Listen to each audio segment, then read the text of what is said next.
सन 1769 में निकोलस नाम के एक इंजीनियर ने भाप से चलने वाली गाड़ी का निर्माण किया। यह एक तोप गाड़ी थी जिसका इस्तेमाल जंग के दौरान किया जाना था।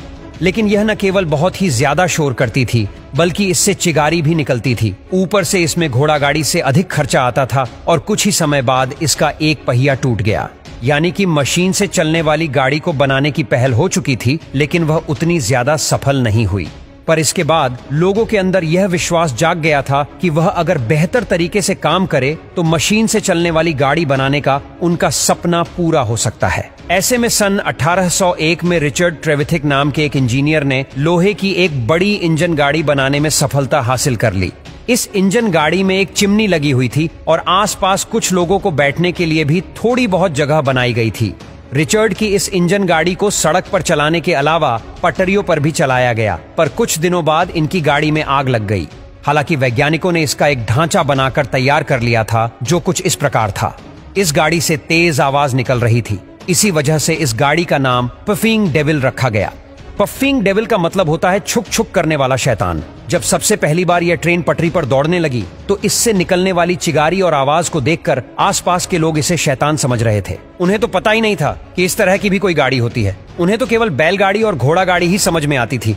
हालांकि पहली इंजन वाली गाड़ी के जलने के बाद रिचर्ड ने हार नहीं मानी और साल 1803 में उन्होंने एक दूसरी भाप इंजन गाड़ी बनाई और उसे कॉर्नवेल से लंदन तक का सफर तय किया।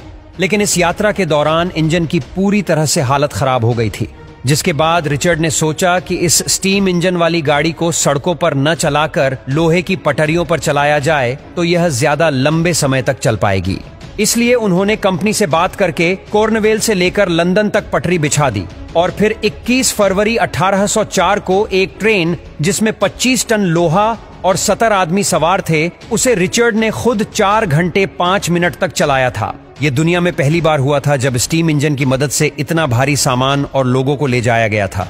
हालांकि दोस्तों, यह आविष्कार तो हो गया था, लेकिन इस समय तक रेलगाड़ी को बहुत ही खर्चीला और कम उपयोगी माना जाता था। इसी वजह से किसी भी कंपनी ने इस प्रोजेक्ट पर हाथ लगाना फायदेमंद नहीं समझा। लोगों को लगा कि इसमें सिर्फ नुकसान ही होगा, क्योंकि उस टाइम लुटेरे वगैरह भी बहुत होते थे और रेल की पटरियां भी ठीक तरह से नहीं बिछी थीं। इन सारी चीजों को अकेले मैनेज करना रिचर्ड के लिए बिल्कुल भी आसान नहीं था।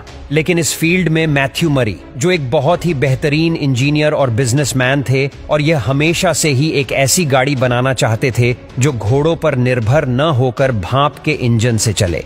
इसलिए इन्होंने साल 1812 में रिचर्ड ट्रेवल द्वारा बनाई गई स्टीम इंजन में कई सारे बदलाव किए। सबसे पहले तो उस स्टीम इंजन को नए तरीके से मॉडिफाई किया गया, क्योंकि तब तक तकनीक पहले से बेहतर हो गई थी। और फिर साल 1812 में पहली बार इसे व्यापारिक रूप से चलाने के लिए पटरियों पर दौड़ाया गया। फिर आते हैं चोड स्टीफेंसन।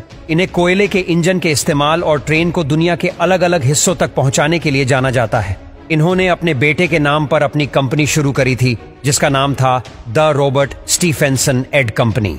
इन्होंने भाप के इंजन में कई सारे बदलाव करके उसे और ज्यादा मजबूत और शक्तिशाली बनाया था, ताकि वह इंजन भारी से भारी वजन को खींच सके। 27 सितंबर 1825 को 38 डिब्बे वाली रेलगाड़ी को खींचा गया, जिसमें तकरीबन 600 यात्री यात्रा कर रहे थे।